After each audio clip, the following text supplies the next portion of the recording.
শেষ ঠিকানা যদি 3.5 হাত মাটি হয়, তাহলে কিসের তো ক্ষমতার দাপট?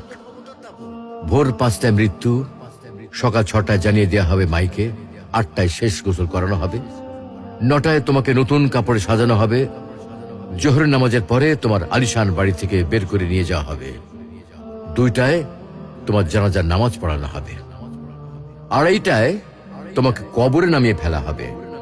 মাটি দেওয়া শেষ হয়ে গেলে কেউ তোমার জন্য দোয়া করবে, আর কেউ চলেও আসবে।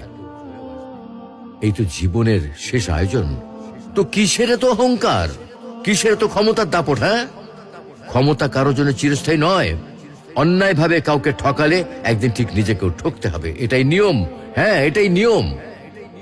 ভোরের সূর্যোদয়ের আলোতে যে পৃথিবী আলোকিত হয়, সন্ধ্যার সূর্যাস্তে তা আবার হারিয়ে যেত দেখি। অসত্য দিয়ে সত্যকে কখনো ঢেকে রাখা যায় না।